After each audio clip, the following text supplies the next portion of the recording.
Alright, y'all, 602 Booster back at it again. Just came over here to a little poke spot downtown Phoenix. I figure it'd be a good place to start off with a little story time.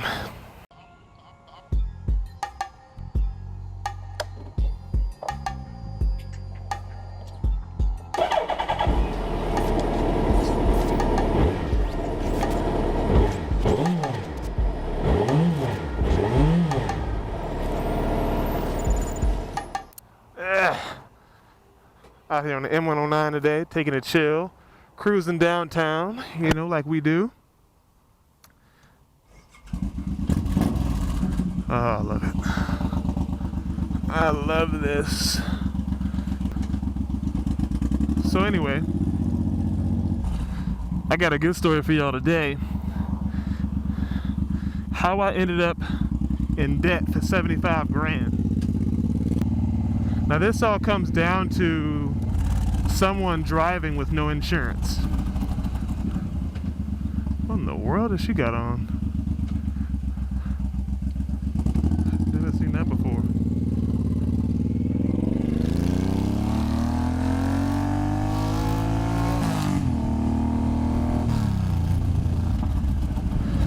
So I'm gonna tell you right now, this story is a long one. So if you got something to go do around the house and you just want to listen, this is the video to do it on. Story goes like this. I'm driving to work, getting off the freeway, off the off-ramp. I'm stuck in traffic, just waiting for the light to change. Kind of like this. This is a perfect example. So kind of like this. I'm actually waiting for the light to change. There's traffic all lined up in front of me. And so I turn and I look to see if I can maybe use this open lane like this. I look, no one's there. I'll look again as I ease out, no one's there.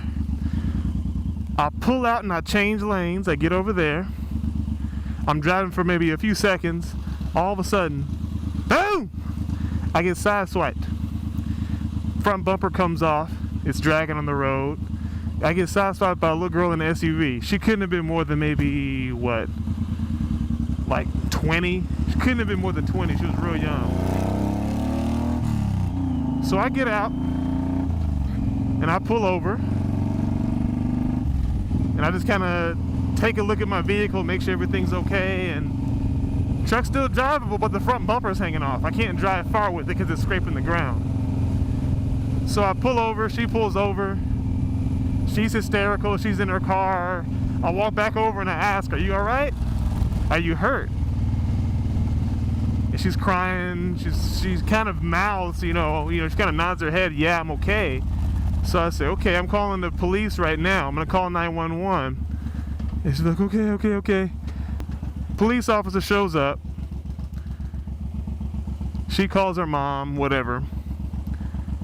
The mom comes and asks me, okay, well, what happened?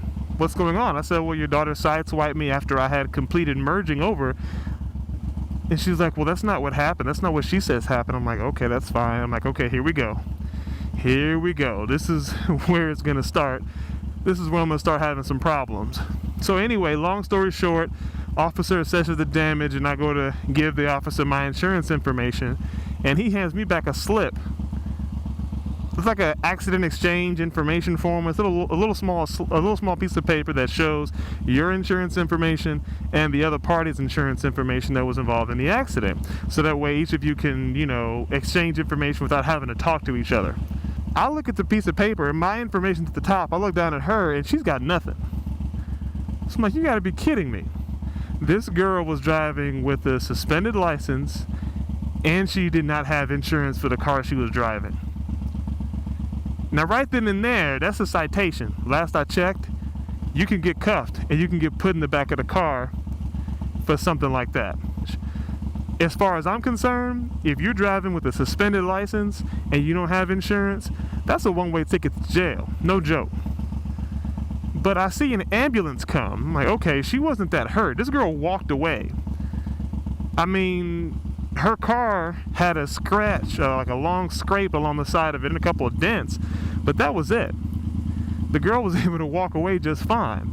But she was at an ambulance, so I said, okay, that's fine. So I talked to the officer, and I'm like, okay, hey, officer, I don't understand. I think you didn't put her insurance information here on this little form that you gave me.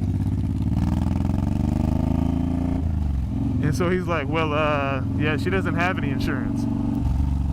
I'm like, okay. So you're gonna cite her, right? I mean, is she getting a citation? No, she's not gonna get a citation.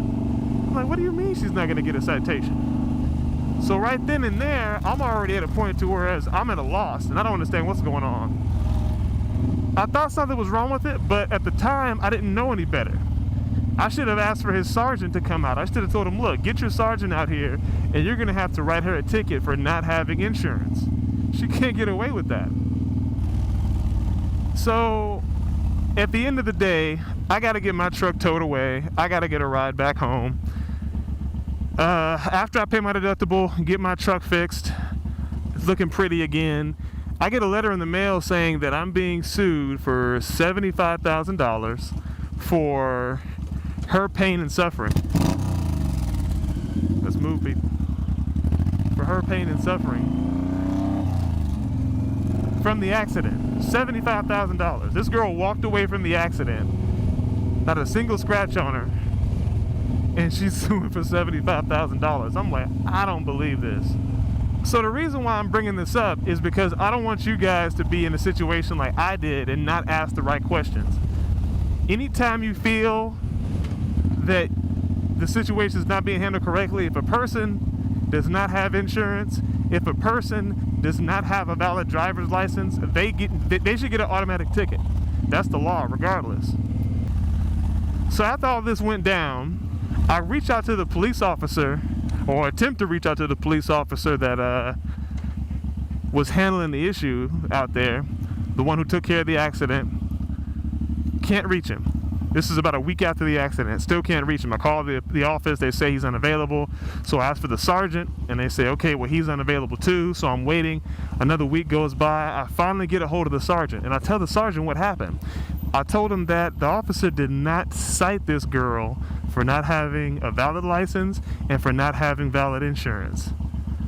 And so I asked him, what was his reasoning behind that? Why did he not cite her for that? There's got to be a reason. I mean, is it because she's white? I don't know. And so he tells me on the report that this officer put on his report, on a legal document, that there were extenuating circumstances that prevented him from citing her. And I said, okay, well, what are those circumstances? Well, I'm not allowed to disclose that to you, sir. And I'm like, you gotta be kidding me. So at this point, I've already lost all faith in the justice system at this point. I'm not expecting them to do anything to help me out at this point. So I just gotta rely on my insurance. My insurance is only gonna cover up to a certain amount. They're not gonna cover $75,000 for this girl's medical bills. Don't even get me twisted on that. Let's not get it twisted there. There's no way. I mean, an inpatient hospital stay is like maybe $10,000 a day. From what I understand, this girl just went to the ER and left. She didn't have any physical therapy. She didn't take an MRI. She didn't get any CAT scans. Not even an X-ray. $75,000, and I've got law offices calling my house. And I got people that are calling me from attorneys' offices telling me that there's a case pending in their office and I need to call them back and this, that, and the other. And I'm like freaking out. I'm like, man, well, what am I going to do? I mean, I don't have $75,000 to throw at this. I'm sorry, she's not getting it.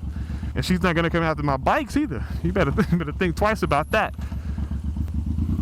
But anyway, I pretty much let them know. Pretty much had to file some paperwork with my insurance company, let them know, oh, hey.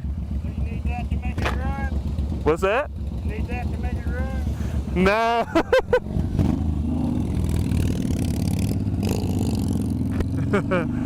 That's funny. He was looking at my NOS bottles and he's like, so you need that to make it run? I'm like, no. That's funny. So yeah, I had to fill out some paperwork, send it into my insurance company, let them know that I'm not going to be paying that amount and that they need to settle it through my insurance. That's who's going to handle it because obviously she doesn't have any insurance. But anyway, went ahead and sent that back to the insurance company. I let them handle it. The insurance company was actually surprised as to the fact that the attorney's offices are calling me directly.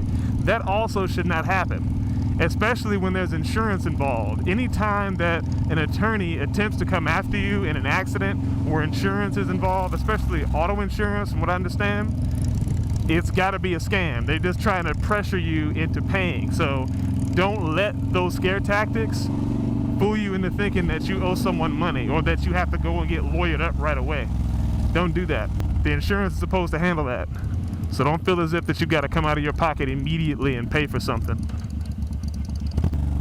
But yeah, that's my $75,000 scare. I mean, they tried to throw that at me. As soon as I sent back that paperwork and let them know that I'm not going to pay it, I don't have any other insurance that you can go after or any other assets for you, the case is settled. That's the only reason I can talk about it right now. This happened, I want to say, a couple of months ago, but I really didn't want to go into it because of the fact that the case was still open. It wasn't any court case or anything like that even. You know, it was just all settled outside of court. But really the main reason of me sharing this story is you got to really know your rights when it comes to dealing with these situations. If you ever find an officer out there that is not doing his job and he's not citing a person, regardless of whatever color skin they are, black, white, Mexican, Chinese, Japanese, whatever, you got to make sure that, what are you doing? You got to make sure that you definitely make it known. And you got to get belligerent with them. You really got to tell them, look, why are you not citing him? It makes no sense. Because I'll tell you right now, if that person, if you as a rider were riding around with no insurance or without a license, best believe they're going to be questioning you and they're going to throw you in the back of the squad car. So if you ever run across that situation, don't ever try to let them off easy. That's the mistake that I made. Definitely make sure that you know your rights in the state in which you live in when it comes to being pulled over. Because all this could have been avoided had she been cited. And I don't think she even got cited for it. But it's just really sad. I mean, it's already bad enough when you got people out here that ride without us, you know, that don't ride legally. They don't have any insurance. They don't have a license. And yet they can get off scot-free like that. Like, well, what am I paying for? But yeah, you got people out here that like to ride around or just don't think they need to have insurance. They just roll around with it. And then when they hit you, or even if you hit them, they're going to get off scot-free. And that's what happened in my situation. This girl didn't have any insurance. Her parents knew that she didn't have any insurance, and yet they're gonna file a lawsuit. How backwards is that? So she's gonna have to come out of her own pocket. Now I doubt she's got that. I strongly doubt. I'll never believe in a minute that that girl had $75,000 in medical bills. But if she did, I know I'm not paying for them. So that's why I always tell anybody, if you don't have insurance, don't ride. If you don't have a license, don't ride. Don't be stupid. Because the minute you get caught up out here on these streets, you're on your own. 602 out.